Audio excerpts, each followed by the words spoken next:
그럼 재산은 어떻게 되는 거야? 뭐? 아니, 어머니 재산이 왜? 무슨 문제라도 있다는 거야? 그런 건 아니지만 혹시 어머님께서 미리 유언장을 작성해 놓으셨나 해서. 아니면 지금 상태가 불편하시니까 요양하셔야 하는 거 아닌가? 우리가 어머님 대신 재산 관리하는 게 맞지 않아? 무슨 이상한 소리야? 어머니가 평소에 무슨 유언장을 쓰셨겠어? 자식이라고는 나밖에 없는데 재산 때문에 무슨 문제가 생기겠어? 그리고 어머니는 재활치료하면 금방 좋아지신다고 했어. 무슨 요양소 이야기가 나와? 어머니가 성격상 요양소에 있을 분이 아니잖아. 친지분들도 다 여기 계신데 어디를 가시겠어? 그리고 우리가 무슨 능력이 있어서 그 많은 재산을 대신 관리해? 어머니는 지금도 자산관리 컨설턴트들과 일하시면서 돈의 흐름을 우리보다 더 잘 아셔. 그런데 왜 갑자기 이런 말을 하는 거야? 어머니가 깨어났는데 당신은 계속 이상한 소리만 하고 있네. 윤강수 씨는 어린 시절부터 남다르게 유복한 환경에서 자랐습니다. 그의 친가는 대대로 마을 유지 역할을 맡아온 명망 높은 가문이었으며 여러 세대를 걸쳐 지역 사회에 널리 알려진 존재였습니다. 그의 집안은 마을 사람들의 삶에 지대한 영향을 미쳤으며 경제적 지원부터 사회적 문제 해결에 이르기까지 적극적으로 손을 내밀어 이웃과 소통하고 도와주는 가문으로 자리 잡았습니다. 강수 씨의 어린 시절 집안은 넉넉한 재산을 바탕으로 마을의 중요한 행사나 기념일에 후원자로서 참여하곤 했고, 사람들은 그런 그의 가족을 항상 존경의 눈길로 바라보았습니다. 강수 씨는 어릴 때부터 부모와 친지들이 어려운 이웃들을 돕고 배려하는 모습을 보며 자랐고, 그런 경험을 통해 자신도 자연스럽게 나눔과 봉사의 가치를 체득하게 되었습니다.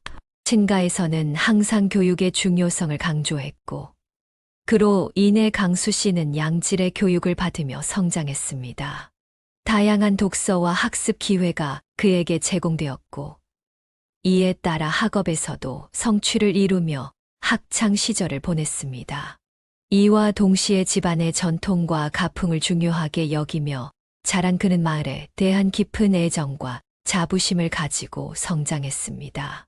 자신이 유복한 환경에서 자랐다는 사실에 늘 감사했고, 또한 가족들이 지역사회 유지로서의 역할을 당연하게 생각하는 것을 보면서 책임감도 배웠습니다. 그는 집안의 유복함 덕분에 항상 여유롭고 너그러운 태도를 지니고 자라났습니다. 이러한 그의 태도는 사람들에게 좋은 인상을 주었지만, 나이가 들면서 그의 호의를 악용하려는 사람들도 점차 주변에 많아졌습니다. 중학교에 들어가면서 친구들은 그의 넉넉한 집안을 알고 그에게 물질적인 기대를 품기 시작했습니다. 친구들은 종종 강수 씨를 물주로 취급하며 함께 어울릴 때마다 그에게 돈을 쓰게 만들곤 했습니다. 이러한 상황은 강수 씨에게 상처로 남았습니다. 그는 친구들이 자신을 진정으로 아껴주는지 아니면 그저 돈 때문에 곁에 있는지 혼란스러워했습니다. 친구들이 그의 진심보다 그의 집안 환경에 더 관심을 두는 모습을 보며 그는 서서히 인간관계에 대한 신뢰를 잃어갔습니다. 그러면서도 오랫동안 우정을 나눈 친구들을 잃기 싫어 한편으로는 돈을 쓰면서 관계를 유지하려고 애썼습니다. 이러한 경험은 그에게 인간관계에서의 실망과 고독을 느끼게 하였고, 사람을 보는 눈을 길러주기도 했습니다. 윤강수 씨와 아내는 대학 시절 선후배 사이로 처음 알게 되었습니다. 전역 후 복학한 그는 신입생인 그녀를 만나게 되었고, 처음 봤을 때부터 귀여운 외모에 관심을 가졌습니다. 하지만 시간이 지나며 그녀의 외모보다는 행동과 마음가짐에 더욱 매료되었습니다. 아내는 학과 활동을 앞장서서 열심히 했고, 바쁜 대학 생활 속에서도 여러 아르바이트를 동시에 하며 드라마에서나 나올 법한 생활을 하고 있었습니다. 집안 형편 때문에 힘들 법도 했지만 그녀는 언제나 밝은 표정을 유지했습니다. 그런 작은 모습에 반한 그는 고백을 하여 연인이 될 수 있었습니다. 당시 여자친구와 달리 그의 집안 형편은 잘 사는 편이었습니다. 비록 아버지는 일찍 세상을 떠나셨지만 어머니는 사업으로 부를 많이 축적하고 있었습니다. 여러 채의 부동산을 소유하여 수익만으로도 여유로운 생활을 유지할 수 있었기에 그는 대학생 시절 용돈을 받으며 또래들보다 여유롭게 지출할 수 있었습니다. 특히 여자친구처럼 자신이 좋아하는 사람에게 잘 보이고 싶을 때는 금액에 관계없이 지갑을 열었고, 젊고 철없던 시절이라 돈의 가치를 모른 채 행동할 때가 많았습니다. 그는 여자친구와 데이트할 때 가격보다는 기분과 분위기, 맛을 중시하며 데이트를 즐겼고, 여자친구도 별다른 말 없이 함께 즐기는 듯 했기에 자신과 같은 마음일 거라 생각했습니다. 그런데 어느 날 여자친구가 어두운 표정으로 진지하게 대화를 하자고 했습니다. 오빠, 나한테 잘해주려고 하는 것도 알고, 오빠 집 형편이 좋은 것도 알아요. 근데 솔직히 보통 대학생들 치고는 너무 과소비하는 거 아냐? 평범한 회사원도 부담스러울 수 있는 가격인데, 이건 좀 아닌 것 같아. 그는 여자친구의 말을 듣고 긴장했습니다. 그녀는 덧붙였습니다.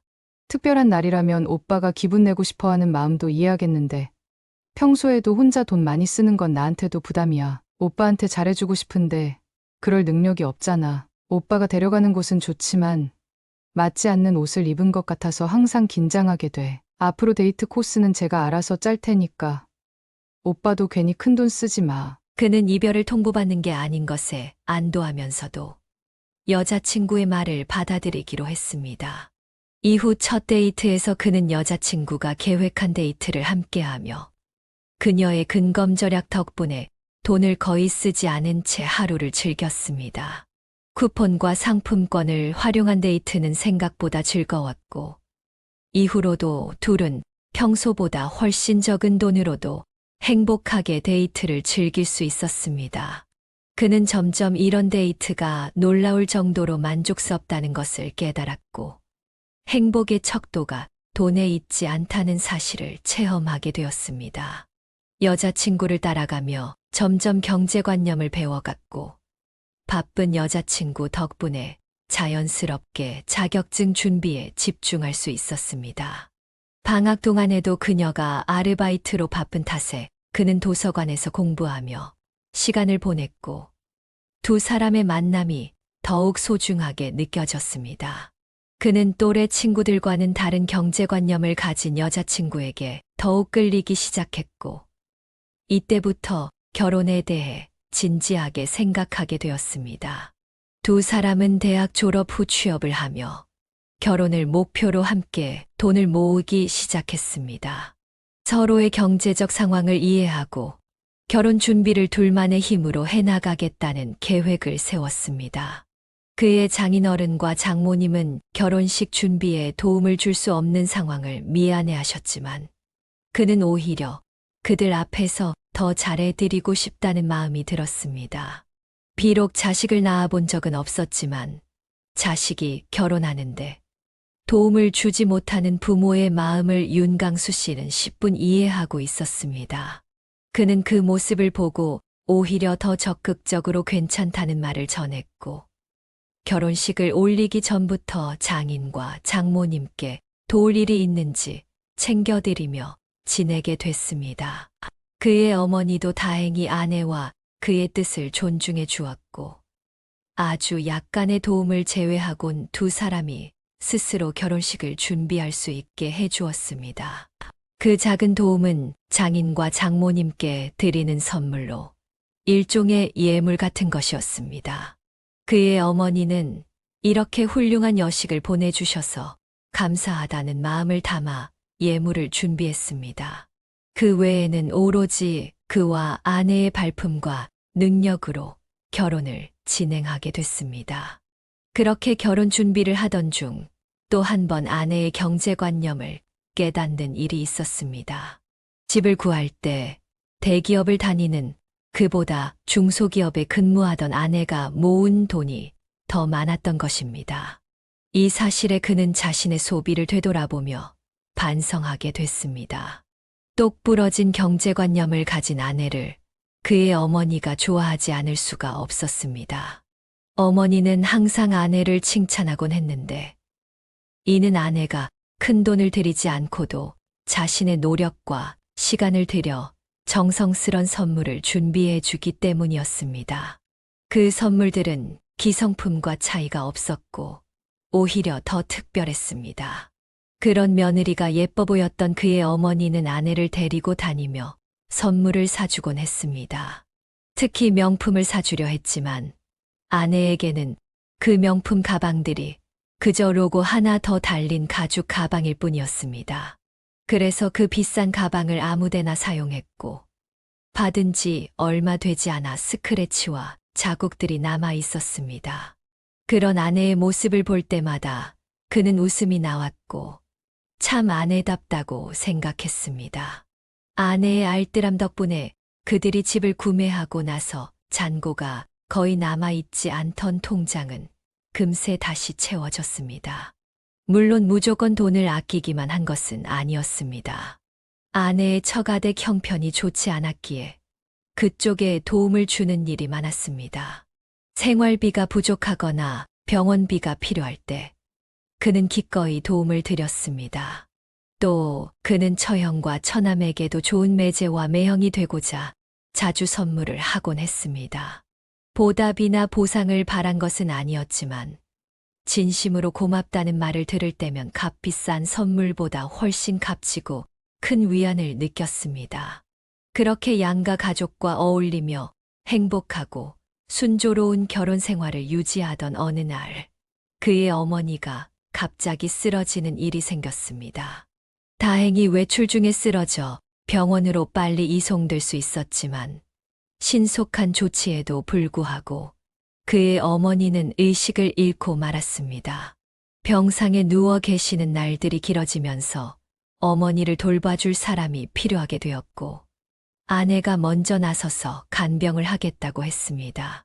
그러나 아내는 직장인으로서 간병을 병행하는 것이 어려울 것이라 생각한 그는 돈을 좀 더 쓰더라도 괜찮은 간병인을 고용하기로 했습니다. 지인들의 도움을 받아 간병인을 알아보았고 어머니를 잘 돌봐줄 전문가를 고용하게 되었습니다. 그러나 그는 의식을 되찾지 못한 어머니를 보며 애가 탔습니다. 어머니의 병상 생활에 온 신경을 쏟고 있는 동안 그의 아내는 점차 변해가고 있었습니다. 아내만큼은 여전히 제자리를 지키며 별다른 문제 없이 생활하고 있다고 믿었던 그는 그 변화에 대해 전혀 눈치채지 못했습니다. 그러던 어느 날 우연히 계속 울리고 있는 아내의 휴대폰을 보게 되면서 아내의 변화를 느끼게 되었습니다. 아내가 친구들과 주고받던 메시지 내용을 보니 평소와 달리 명품 브랜드 이야기가 오가고 있었습니다. 처음엔 아내의 친구들이 나누는 대화일 거라고 생각했지만 아내의 의견을 묻는 메시지가 포함되어 있었습니다. 그는 호기심에 대화를 더 읽게 되었습니다. 메시지를 살펴보자 아내가 지인들 사이에서 사모님이나 건물주라는 호칭으로 불리고 있다는 사실을 알게 되었습니다. 하나의 대화방뿐 아니라 여러 대화방에서 같은 호칭을 쓰고 있어 더욱 수상하게 느껴졌습니다.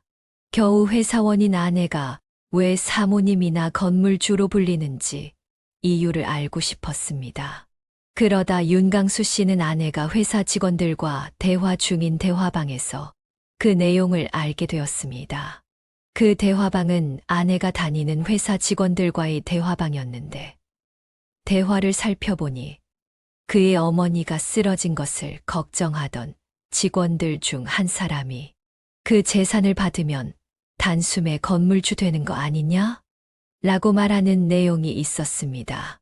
그날 이후부터 주변 사람들은 아내를 사모님과 건물주라는 호칭으로 부르기 시작했습니다. 문제는 그 헛바람이 아내에게까지 영향을 미친 듯 아내 또한 스스로를 그 호칭들로 부르고 있다는 것이었습니다. 그는 그럴 수도 있겠지. 라고 생각했습니다. 자신도 대학생 시절 건물주 자식이라 돈 걱정은 없겠다는 말을 자주 들었기 때문이었습니다. 문제는 그 말에 도취된 아내가 보이는 행동들이었습니다. 주변 사람들에게 불리는 호칭에 맞추려는 것인지 아내의 대화방은 온통 명품 이야기로 가득했습니다. 대화 내용에서는 이미 아내가 구매한 명품들이 꽤 많다는 뉘앙스가 느껴졌습니다. 아내의 휴대폰 문자함에는 큰돈이 결제된 카드 내역과 해외 구매 내역이 쌓여 있었습니다. 그는 아내가 눈치채지 못하게 집안을 뒤져보았습니다. 그러자 옷장 안에는 언제 사놓았는지 모를 명품 가방과 액세서리가 잔뜩 쌓여 있었습니다. 옷장 역시 여자 옷이었고 브랜드 로고가 드러나지 않아서 몰랐을 뿐 안을 열어보니 전부 명품 옷으로 가득 차 있었습니다. 좀 더 확인하고 싶었던 그는 다음날 출근하는 아내의 통장을 몰래 챙기고 점심시간에 은행에 들러 통장 내역을 확인했습니다. 그런데 그 많던 잔고가 0원으로 찍혀 있었고 최근에는 월급이 들어오자마자 카드값으로 바로 빠져나가고 있었습니다. 그는 더 이상 단순한 일탈로 넘길 수 없다는 생각이 들었습니다. 그날 저녁 아내와 마주 앉은 그는 대화의 서두를 돌리지 않고 바로 물었습니다. 당신, 이게 다 뭐야? 통장 잔고는 0원이고 옷장에는 명품이 가득하던데 이걸 다 어디에 쓰는 거야? 무슨 생각으로 돈을 이렇게 흥청망청 써? 아내는 당황한 듯 잠시 침묵하다가 조심스럽게 답했습니다. 미안해. 당신이 이런 반응을 보일 것 같아서 말을 못했어. 처음에는 무리해서 하나만 샀는데 주변에서 어울린다고. 이제 좀 사모님 티가 난다고 해서. 아니, 당신이 왜 건물 주고 사모님이야? 어머니가 돌아가신 것도 아닌데 아니면 그걸 바라기라도 하는 거야? 주변 사람들이 그런 호칭을 붙여준다고 거기에 휩쓸리면 어떻게 해? 나도 비슷한 일을 겪어봤어. 대학생 때 건물주 아들이라느니 돈 많으니까 이거 사달라느니 하는 말들. 그런데 그런 말들이 나중에는 내게 족쇄처럼 다가왔어. 주변 사람들이 그 호칭에 맞춰 기대하는 게 얼마나 부담스러운지 알아? 당신도 벌써 주변 사람들 말 때문에 과소비하고 있잖아. 그러다가는 진짜 명품만 남고 코딱지만 한 원룸에서 살게 될 거야. 그는 더욱 단호하게 말을 이어갔습니다. 지금 우리 현실에 맞게 생활해야 해. 나도 알아. 어머니께서 언젠가 돌아가시면 유산이 우리에게 오겠지. 하지만 아직 그건 먼 미래야. 그리고 그때가 되더라도 그 재산은 우리 것처럼 쉽게 쓰면 안 돼. 살아가면서 언제 어떤 일이 일어날지 몰라. 엄마도 누워 계신 지금을 상상하셨을까? 그런 불확실한 미래보다는 현재에 맞춰서 사는 게 맞아. 아내는 그의 말을 들으며 표정을 굳혔지만 결국 고개를 끄덕였습니다. 알아. 그런데 처음으로 사람들에게 그런 시선과 대접을 받으니까 조절이 잘 안 된 것 같아. 그리고 나중에 우리 건물주 되는 건 맞잖아. 어머님께서 언젠가 돌아가실 텐데 그때 그 재산 다 우리 거 아닌가. 그렇게 되면 지금 내가 버는 돈 좀 써도 되는 거 아닌가? 그는 더욱 강하게 맞섰습니다.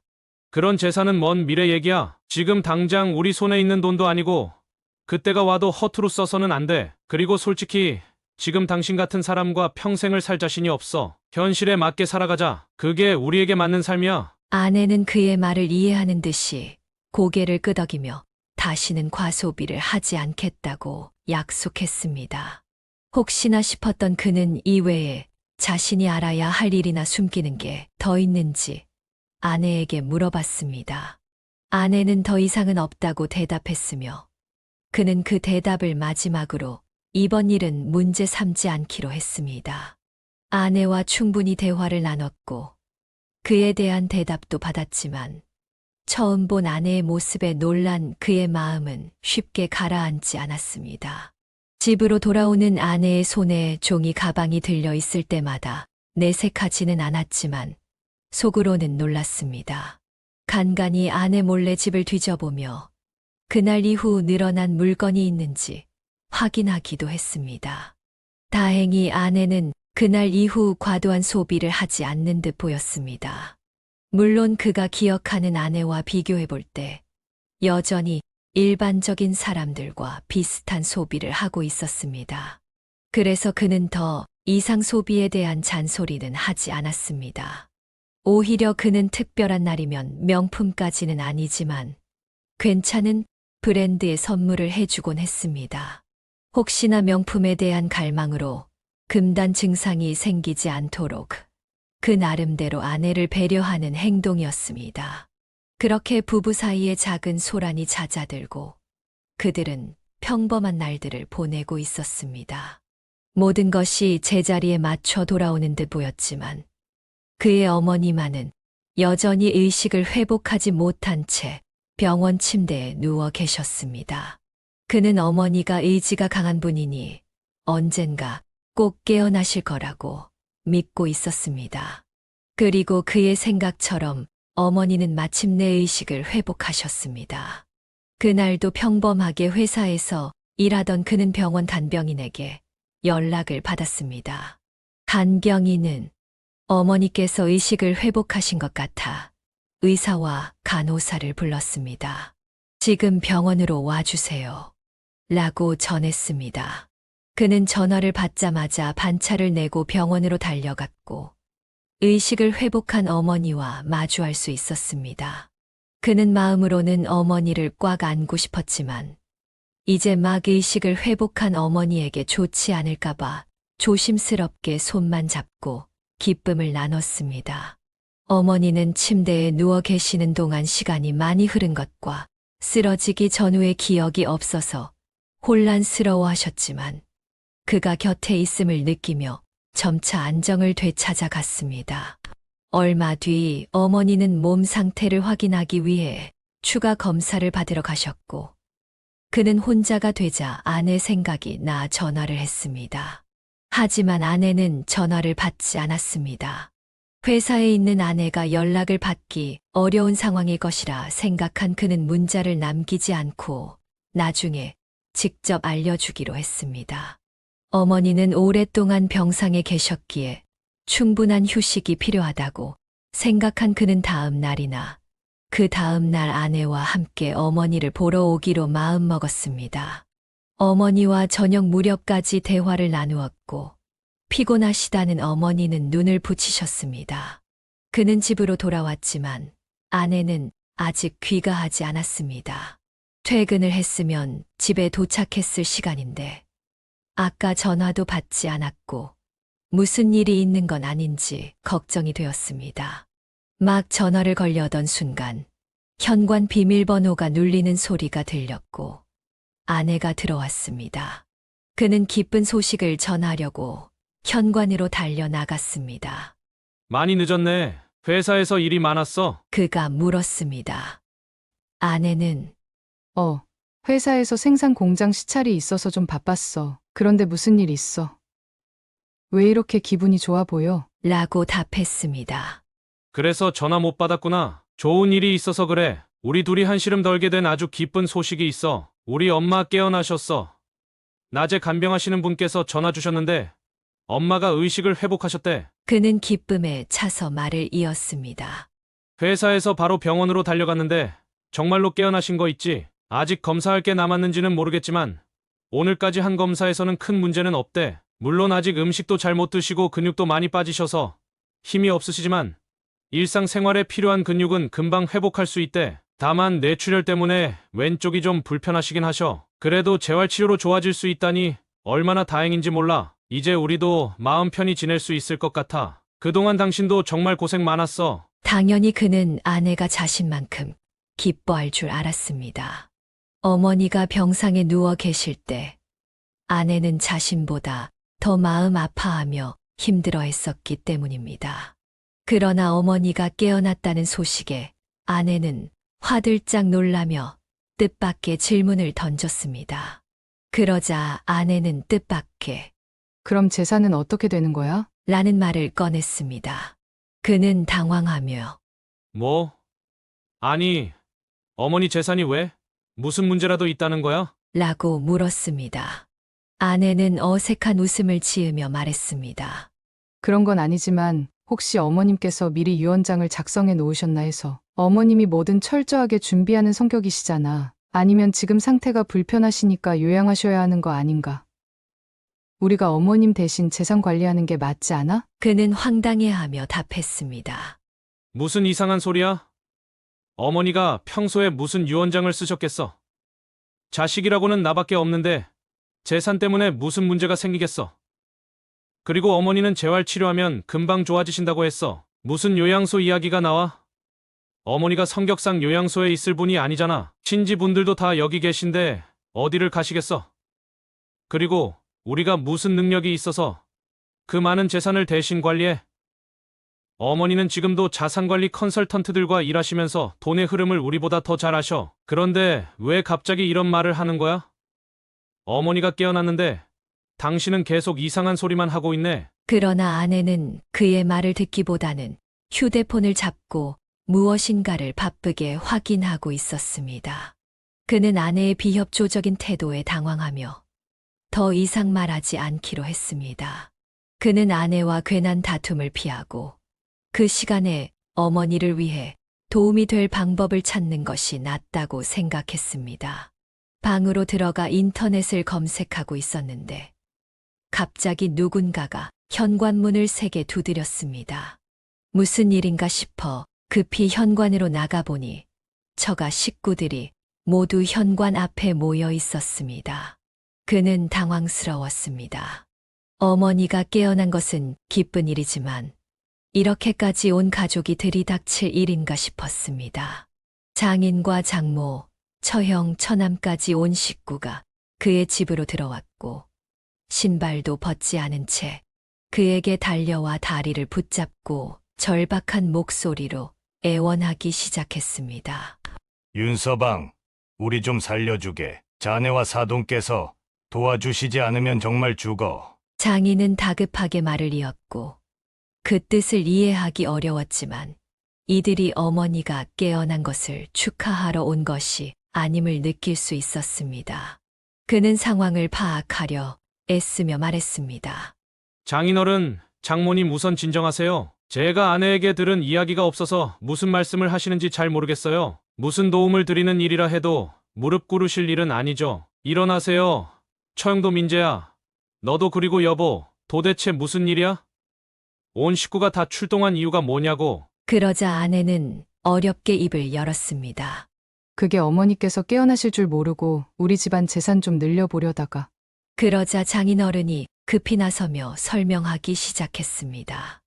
윤서방, 정말로 아기를 가지고 한 건 아니야. 잘 되면 솔직하게 모든 걸 말하고 계산할 것 계산하고 감사도 표하려고 했네. 그걸 알아줬으면 좋겠네. 그러니 우리 말을 듣고 나서도 화내거나 모른 척하지 말아주게. 그는 장인어른의 말을 들으며 점점 불안해졌습니다.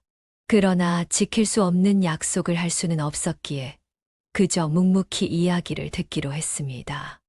요즘 눈 감았다 뜨면 부동산 값이 치솟고 있자는가. 이런 때에 가만히 있는 게 바보 같아서 투자할 곳을 찾고 있었네. 그때 윤정이가 말을 꺼냈어. 사돈께서 의식이 없으니 곧 재산이 우리에게 넘어올 거라고. 그때까지는 그저 자네 어머니가 걱정스러웠을 뿐이었네. 그런데 부동산 시장을 둘러보니 작은 집으로는 큰 돈을 벌지 못할 것 같아서 큰 투자에 뛰어들었네. 윤정이가 곧 재산이 생길 거라 했으니 그걸 믿고 큰 돈을 빌려가며 고급 아파트를 구매하기 시작했어. 그는 억장이 무너지는 듯 했지만 장인의 말을 계속해서 들었습니다.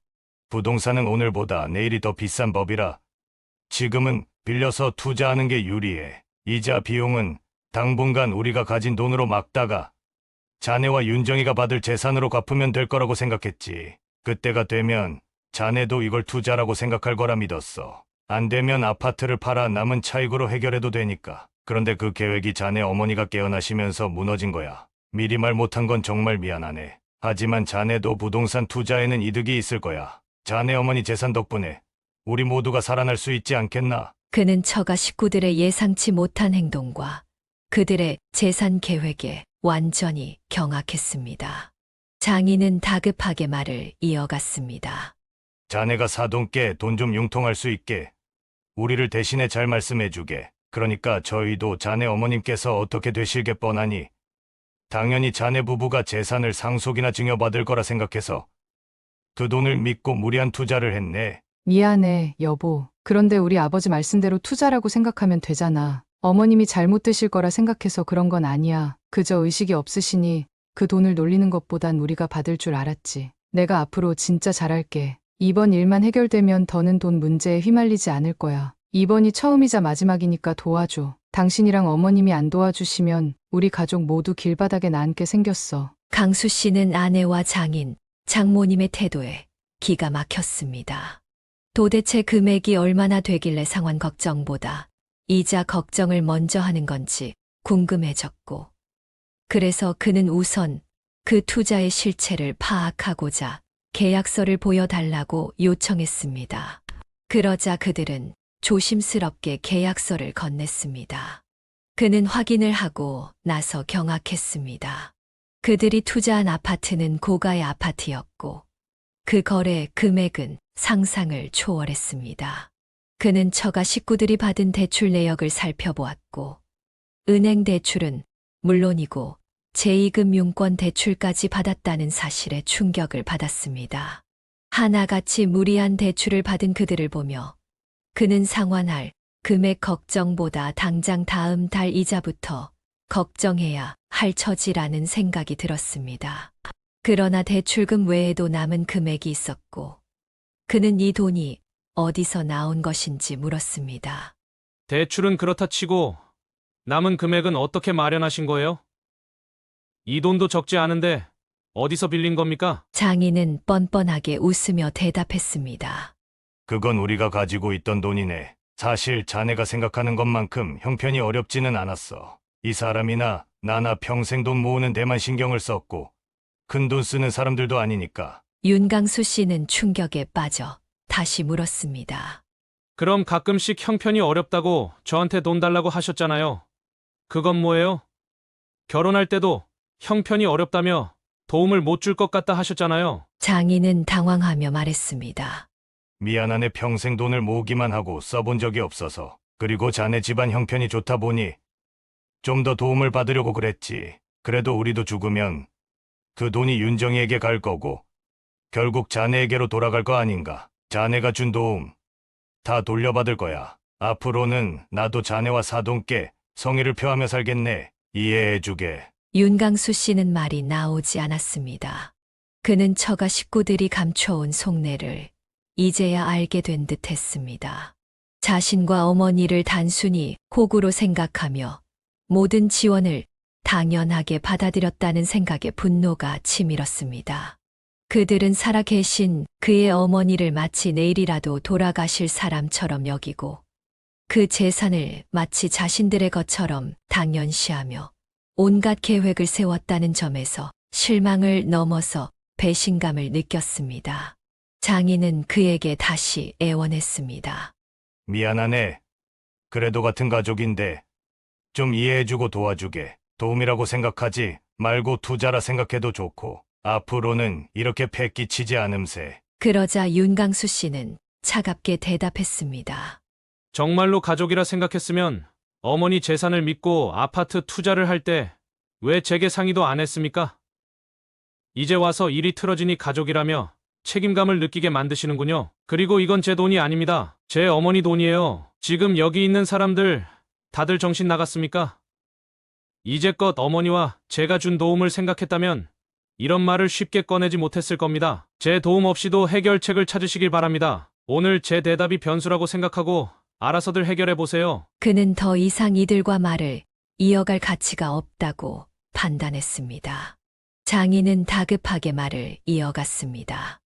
윤서방, 자네 기분 나쁜 거 이해하네. 화가 났겠지. 그런데 우리도 해결할 방법이 있었으면 이렇게 염치불구하고 찾아오지 않았을 걸세. 정말 자네와 사돈이 아니면 우리 죽네. 우리 가족 모두 이렇게 무릎 꿇고 빌고 있으니 제발 한 번만 이해해주고 용서해주게. 아내도 장인의 말을 거들며 애원했습니다.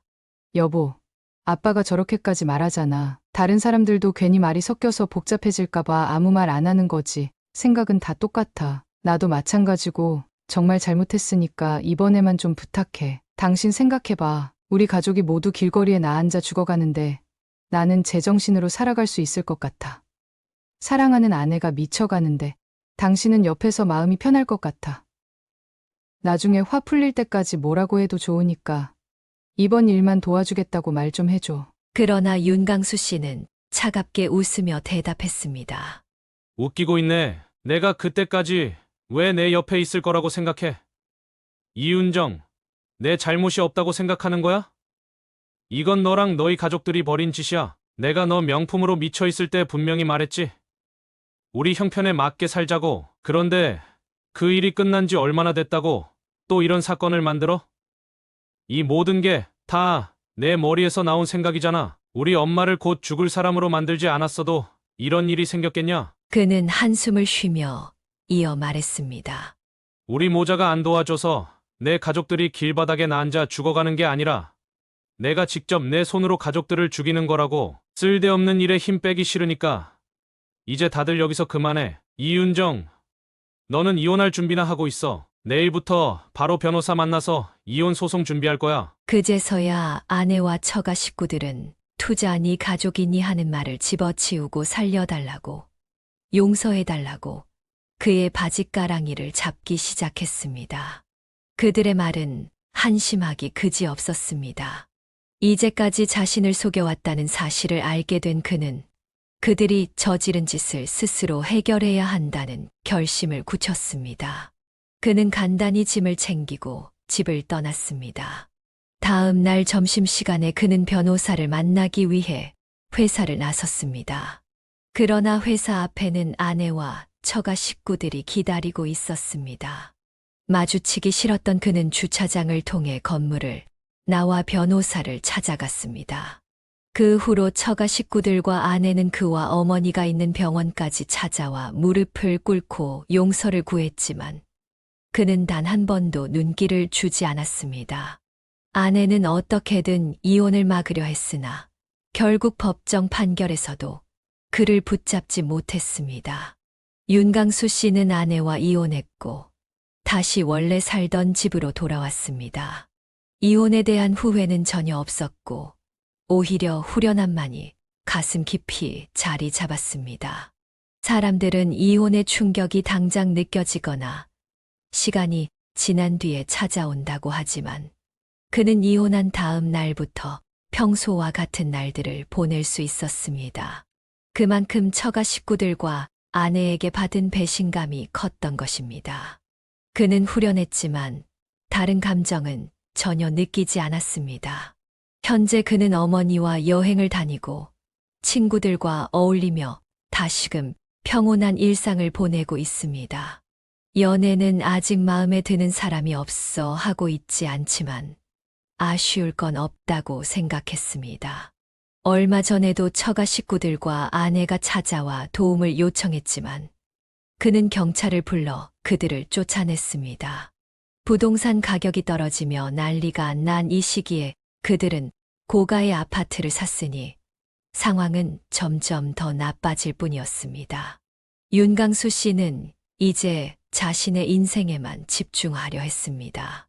어머니의 재활에도 신경을 쓰고 앞으로 꾸릴 자신의 가정에 대한 고민도 깊어졌습니다. 그의 과거 이야기가 처가 식구들과 아내에게도 큰 교훈이 되길 바라며 그는 모든 일을 과거에 묻기로 했습니다. 여기까지가 윤강수 씨의 사연입니다. 속 시원한 대처가 현명해 보입니다.